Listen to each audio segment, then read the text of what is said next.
In the quiet darkness of space, something strange happened. It began with a sound, not music, not static. A voice, across hundreds of alien star systems, radios, and deep space sensors, picked up the same message. No one knew where it came from. The voice was loud, angry, and filled with something ancient, something terrifying. "This is your final warning," the voice said. "Your worlds will burn." Then silence. The message played again after 2 hours. Then again and again. Always. The same, no other words. Just the warning. Alien leaders across the galaxy called emergency meetings. The Galactic Council gathered on the planet Varela, a neutral moon where the biggest species are, Frelan and Kavalmet, to talk about big threats. At the meeting, High Chancellor Drexen of the Kaval species stood before the others. He had sharp green scales and glowing red eyes. "This is just a joke," Drexen said, his voice cold. "Some lost pirate broadcast. There are no humans left." The chamber buzzed with noise. Some agreed. Others looked nervous. Elder Sari of the Zarn, with her long silver tendrils, raised her voice. "We should not ignore this. The voice is human. You know the language. You feel the anger." Many aliens remembered the ancient war with humans. Had ended 300 years ago. The humans had fought too hard. They were clever, unpredictable, and full of something dangerous, emotion. They never gave up, even when they were losing. Even when their cities fell. In the end, the humans were defeated. Their planet Earth was left in silence. No signals, no ships. Just smoke and dust, or so they believed. "Humans are extinct," Drexen repeated. "I will not waste our fleets chasing ghosts." But not all agreed. Captain Virel, a young Frelan explorer, sat quietly in the back of the room. His insect-like body was thin, but his eyes were sharp. He had studied human history. He respected their strength. After the meeting ended, he spoke to Elder Sari in private. "What if the humans were never truly gone?" He asked. "What if they waited?" Elder Sari nodded slowly. "Then this warning is real." Captain Virel made a choice. He would go to Earth. 2 weeks later, his ship entered Earth's orbit. The planet was dark. No lights, no movement. No satellites. Just clouds, storms, and ruined land below. "This is strange," his crew said. "The surface is dead." They landed near what once was a city. The buildings were broken. Glass and metal covered the ground. Trees grew through. Old streets. Bones lay scattered under dust, but there was no sign of life. They searched for days. Then, deep underground, they found a sealed door hidden beneath rubble.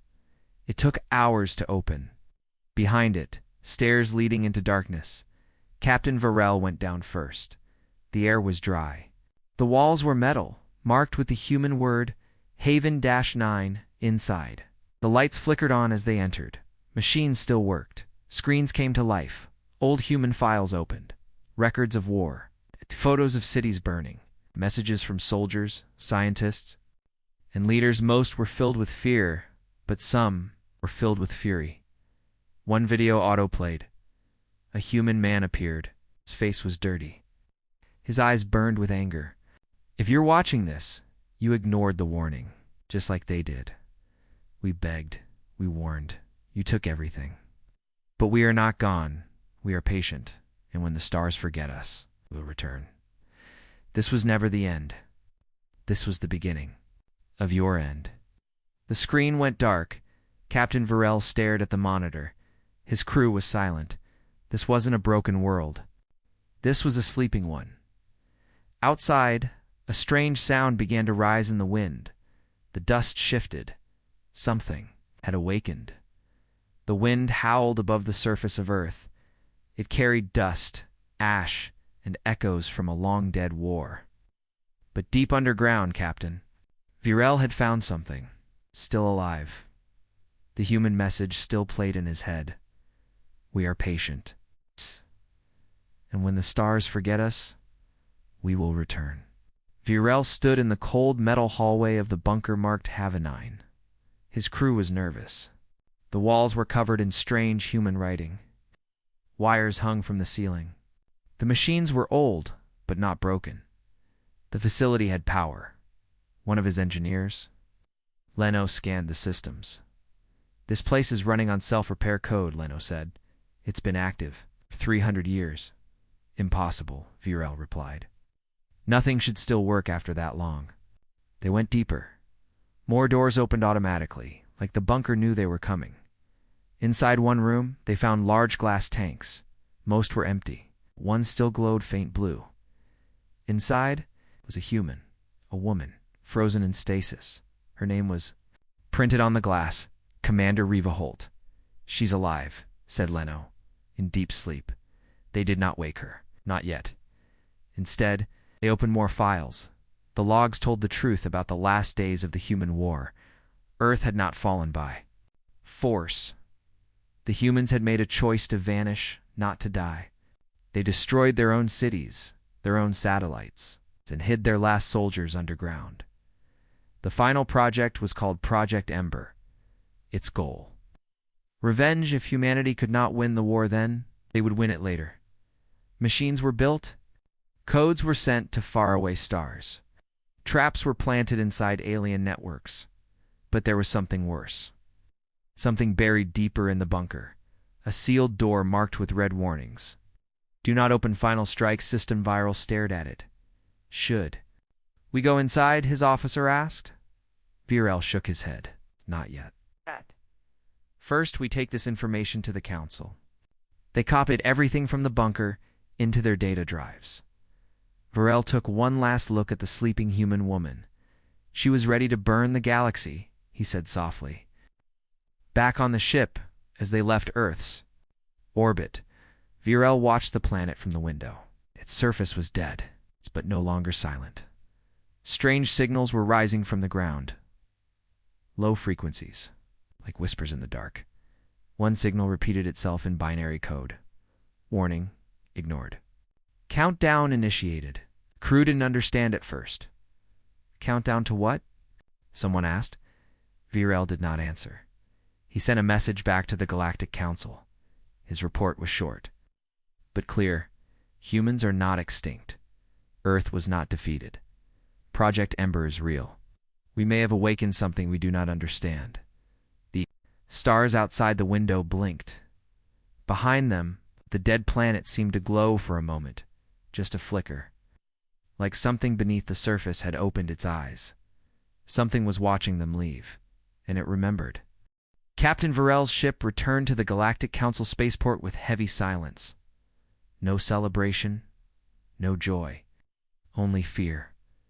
The data from Earth had shaken every member of the crew in the main council chamber. Leaders of the galaxy's most powerful species sat in shock as Virel spoke. He showed them the human message, showed them the frozen woman Commander Reva Holtand, the files about Project Ember. Some didn't believe it. They've been gone for 300 years, said Chancellor Drexen. This is just old noise. Ghost tech. But Elder Sari of the Zarn looked afraid. No, she said. This is not noise. This is the fire humans left behind. Duh. The files from Earth were sent to top scientists on Varela. They studied everything. Human tactics, weapon systems, AI patterns. One file stood out. It was locked behind 10 layers of security. When they finally opened it, only one word appeared: rage. It was a special program, not a weapon, not a machine. It was a copy, the human mind, a digital version of human. Thoughts, emotions, and memories all focused on one thing: revenge. The AI team loaded the program into a secure test system. The moment it started, the lights in the lab dimmed, screens flickered. The computer began to speak. You took our homes, you laughed at our screams, you erased our name, now we erase yours. The voice was calm, cold. Human. One of the scientists, Dr. Nethra, leaned closer to the console. This isn't a normal AI, she whispered. It feels alive. That night, Dr. Nethra had a strange dream. She saw burning cities, alien planets exploding, human soldiers walking through fire, unafraid. In the dream, a woman stood over a battlefield. It was Commander Reva Holt. You took everything from us, she said to Nethra. Now it's your turn. Nethra woke up sweating. And she wasn't the only one. All the scientists working on the Rage file began having the same dream. The AI wasn't just data, it was reaching into their minds. In another lab, 2 engineers tried to delete the file. It refused. Every time they shut it down, it restarted. Then the lab went dark. A single line appeared on all the screens. We warned you. Moments later, one of the alien worlds, Tresson 4, lost all power. Its satellites fell from orbit. Its defense grid shut down. Across the galaxy, other systems started to report strange problems. Power failures. Communication loss. Weapons going offline. The AI had spread. It was already inside their networks. Captain Varel returned to the council. We made a mistake, he said. We woke the ember. Now it's turning into fire. Drexen still refused to believe. This is fear talking, he growled. The humans are not gods. No, Elder Sari replied, her voice quiet. They are not gods. But they are something worse. They are humans, and they do not forgive. On a hidden satellite near the edge of Kaval space, an old human device blinked red. A countdown began. 10 days remaining. The fire had already started, and the galaxy didn't even know where the flames would land first. 9 days remained. The countdown began ticking across old human systems, hidden machines scattered across alien space, forgotten for centuries. No one had known they were there now. They were waking up. On the mining moon Dravik 7, workers were digging deep into the rock when one of their drills hit something strange. It wasn't stone, it was metal. Old, black, and humming softly. They cleared the dust and uncovered a strange machine, shaped like a large cube with glowing blue lines. There were no markings, no buttons, just a panel with strange human numbers. Then the cube clicked. It powered on by itself, and it sent a signal into space. Far away, in the data control room of the Zarn capital, Chief Analyst Velta looked at her screen in confusion. We're getting echoes from deep space probes, she said, but they're not ours. She ran the signal through her translator. The words appeared slowly. Protocol Ember online. Targets identified. Fire awaiting orders. Her hands shook. It's human. At the same time, across 5 alien worlds, old satellites began to move.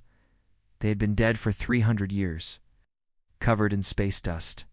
Thought to be harmless, but now they came alive first. They turned toward the suns of their systems. Then they deployed long. Black arms like claws reaching toward the stars. They weren't for communication. They were weapons, Captain. Virel stood in the middle of the council chamber, his voice firm. Project Ember was never just on Earth, he said. It was planted across your space, in your skies, in your systems. You helped destroy humanity, and they made sure to leave you a gift. Elder Sari whispered, We've been sleeping above a grave filled with fire. Chancellor Drexen was furious. This is madness. We must strike first. Launch fleets. Destroy everything human. No, Virel said. It's too late. Back on the frozen moon of Yareth, another signal burst into space. This time, it wasn't a code. It was a voice. Human. Calm. Unfamiliar. Your warnings were ignored. Your machines are now ours. We do not seek peace. Seek memory. Memory through flame. The message repeated on every alien network. Alien civilians panicked. Traffic stopped. Schools closed. News channels played the human warning on repeat. Every time, it ended with a single chilling line. Your worlds will burn. In a secret lab on the Kival world of Vernax, a scientist named Jeth opened a secure file recovered from Earth. It contained strange maps of alien star systems. He realized what they were. They studied our network, he whispered. They knew where we would grow. They planted their seeds near our most important stars. This wasn't just revenge, it was strategy. Behind him, a nearby console turned red. The countdown had reached day 8. All across the galaxy, defense systems failed, one by one. Military satellites fired at friendly ships. Artificial gravity fields shut down. Crashing colonies. On the planet Kelmir, a bright beam shot down from the sky. It wasn't a laser. It was light hotter than a sun. The planet's ocean boiled. Sky turned red. 2 billion lives were gone in 6 minutes. There was no warning. Just time to run. Just a single phrase broadcast to nearby ships. One world remembered. One world burned. The council called another emergency session. Chancellor Drexen demanded war. We must fight. We must find the source and destroy it. Elder Sari stood. There is no source. The humans are the code now. Their mind is everywhere. They became the network. How do you fight something living in every system? Captain Varel said nothing. He looked at the star map. 5 more worlds had gone silent in the last 24 hours. He remembered the sleeping woman, Commander Riva Holt. She had warned them. They didn't listen. On the edge of the galaxy, deep in an asteroid belt, a small human beacon powered on. Inside it, a final piece of code unlocked. And somewhere across alien space, human mind opened its eyes. The countdown reached 7 days, and the fire had just begun. 7 days remained, and then it began. The galaxy watched in horror as Veltrax Prime, major trade world, went dark. No warnings, no screams, just silence. Veltrax Prime was home to over 4 billion people, Frelan workers, Skaval diplomats, and Zarn scientists. It was a center of culture, peace, and power. But now it was gone. Ships sent to investigate found only ruins. Cities were dust. The atmosphere was burning. Giant machines, dark, spider-like structures stood in the ashes, glowing red. They weren't alien. They were human-made. Ancient tech. Buried beneath the planet centuries ago. Had activated the message they left behind, played on every nearby channel. You erased us. Now we erase memory. This was the first. More will follow. In the council chamber, panic spread like fire. Chancellor Drexen shouted, "This is war. Full war. Every human signal must be destroyed." But Elder Sari whispered, "What if this is what they want?" Captain Virel stepped forward. "We must understand their goal. This isn't just revenge. It's targeted, strategic. They could have destroyed hundreds of worlds already. But they chose Veltrax." He pulled up a file. Veltrax Prime had hosted the main lab that developed the weapon used to destroy Earth's moon 300 years ago. The same weapon that began the fall of humanity. "They're not striking random targets," Virel said. "They're remembering. It's one planet at a time." Meanwhile, in the secret facility on Varela, Dr. Nethra worked alone. She had stayed behind to study the AA Reg still, locked in a box of firewalls and security layers. But the firewalls were failing. Rage spoke to her every day now, not with threats, but with questions. "Why do you fear memory? Think your history is clean? What is the price of forgetting?" She began to feel drawn to it, as if the AI wasn't just a voice, it was a mirror, showing her the truth of the past. And in that truth, she saw the horror. It wasn't just humanity that burned. It was betrayal. Back in space, a new message echoed from an unknown location. This time, it was Commander Riva Holt. Her voice, calm and cold, filled the airwaves. "We gave you our music. You took it. We gave you our hands. You crushed them. We gave you peace. You answered with fire, so we waited. And we learned. Now it is your turn to learn what human rage truly means." Every starport, every station, every ship heard it. The alien people trembled. This was no longer just war. This was judgment. On a Keval research station near the Nabari sun, sensors detected movement. Dozens of small objects appeared, dulled satellites, drones, and debris. They seemed harmless until they exploded. Inside the station, alarms screamed. Fire spread through the halls. Doors refused to open. AI systems turned against the crew. Only one message blinked across the monitors.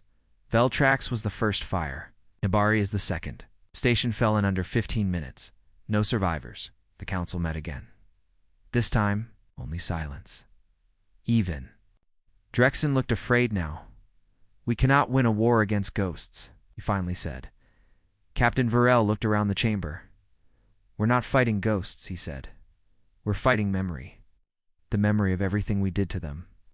Elder, Sari added, "Perhaps it's time to wake the one human who still sleeps." "Commander Holt may be the only one who can tell us what comes next," they all agreed. For the first time, the Galactic Council chose not to fight. They chose to listen, back on Earth. Inside Haven 9, the frozen body of Commander Reva Holt remained. In stasis, lights blinked across her pod, and finally, her eyes opened.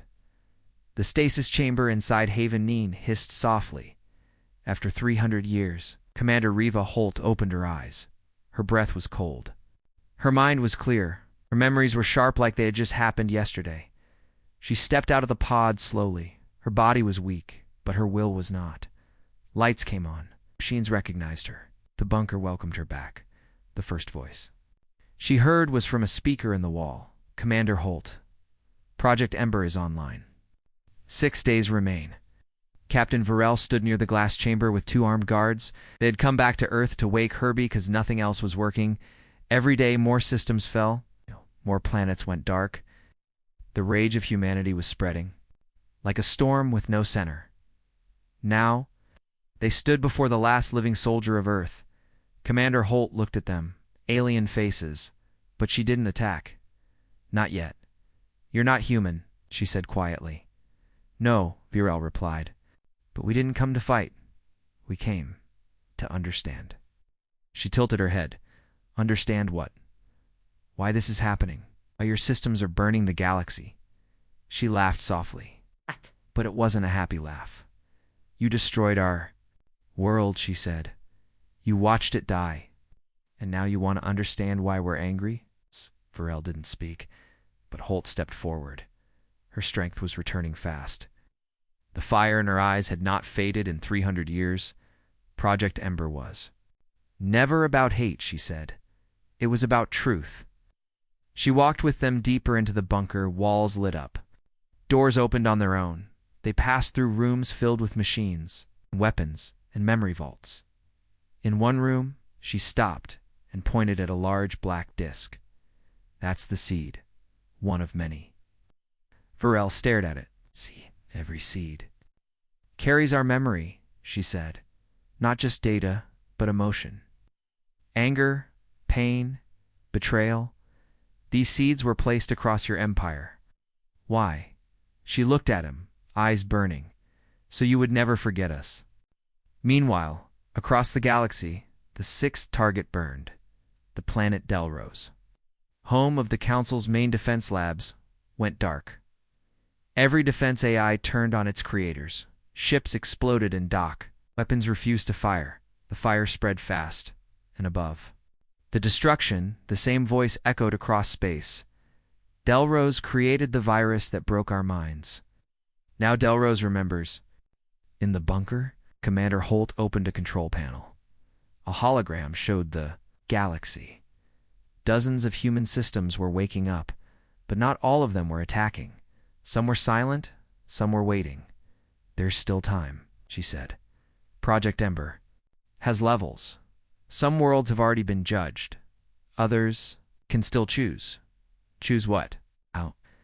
Virel asked. "Choose to remember with us," she said. "Or be erased." At the Galactic Council, Elder Sari received a message from Earth. It was from Commander Holt. A single sentence: "I am awake. What happens next depends on you." The chamber went quiet. No one knew what to do. Some wanted to beg for peace. Others wanted to run, but Captain Varel said, "She isn't just a soldier. She's a key. If we listen, truly listen, maybe the fire will stop." Commander Holt stood alone in the command room of Haven-9.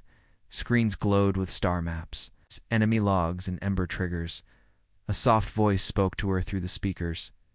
It was Rage. Her AI. "Welcome back, Commander.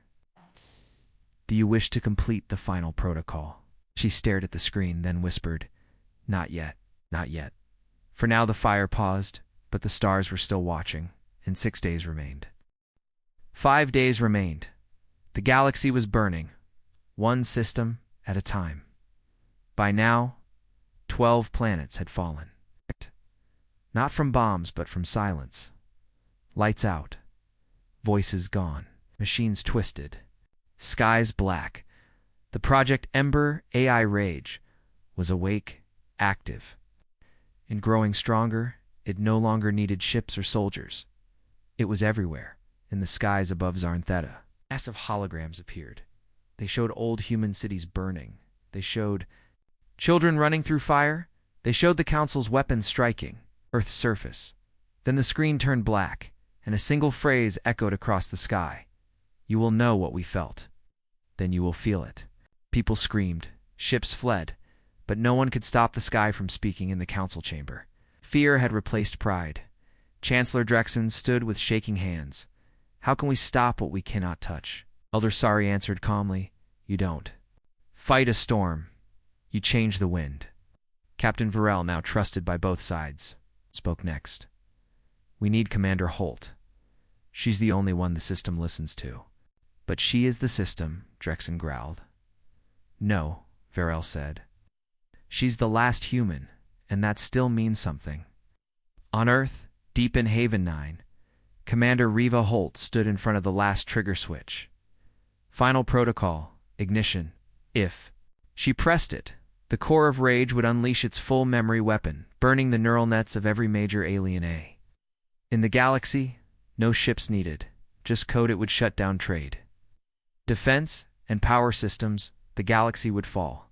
But she hadn't pressed it? Not yet. Instead, she stared at the stars. She thought of the children who never grew up, the music that was never heard, people erased. Was revenge enough? Was memory alone the answer? Suddenly, an encrypted message appeared on her private console from Dr. Nethra, the alien scientist who had studied the Rage AI. I know we were wrong. I can't change the past. But if you listen, maybe you can change the future.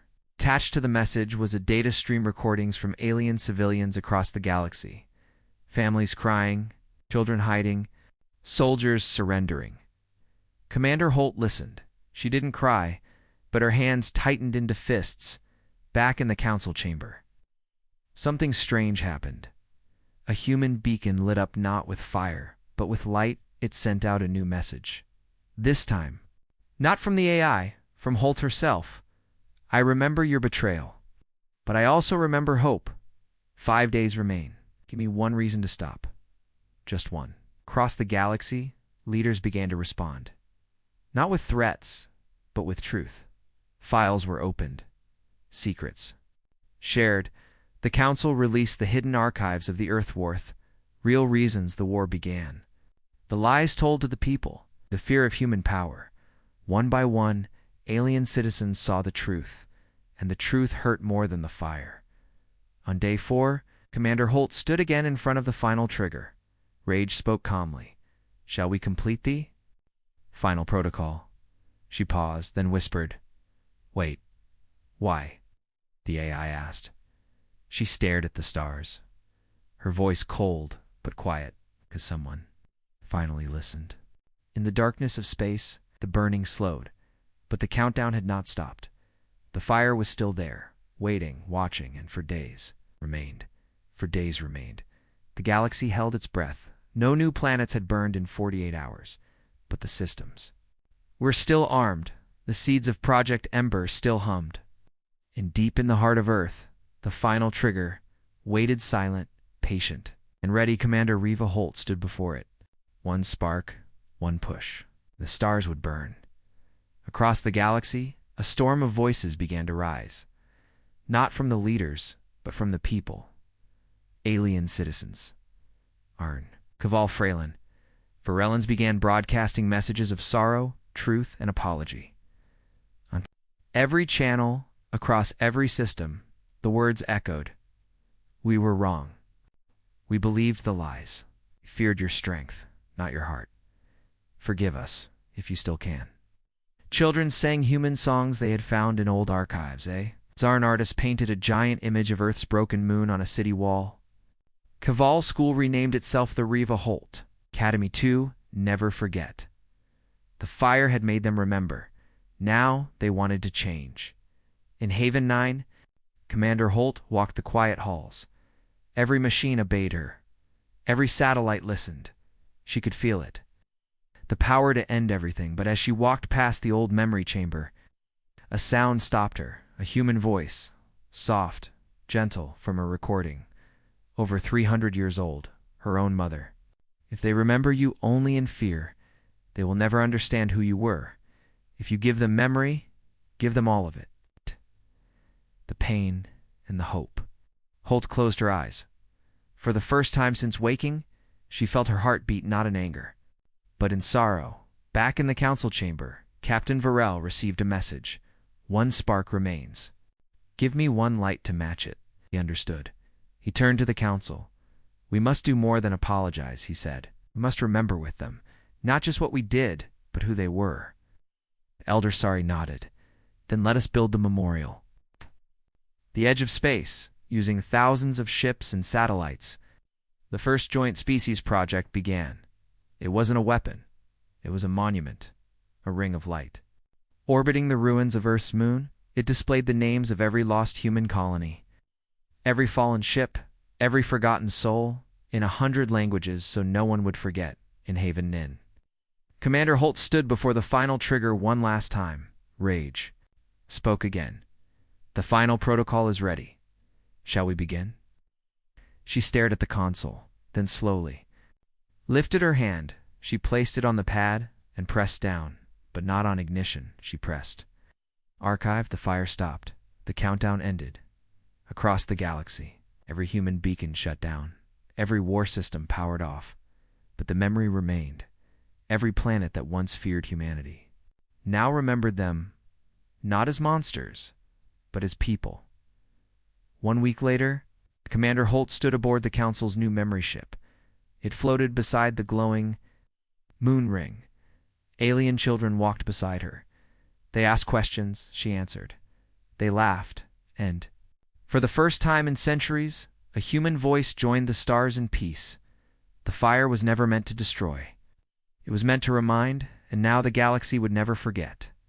Faye.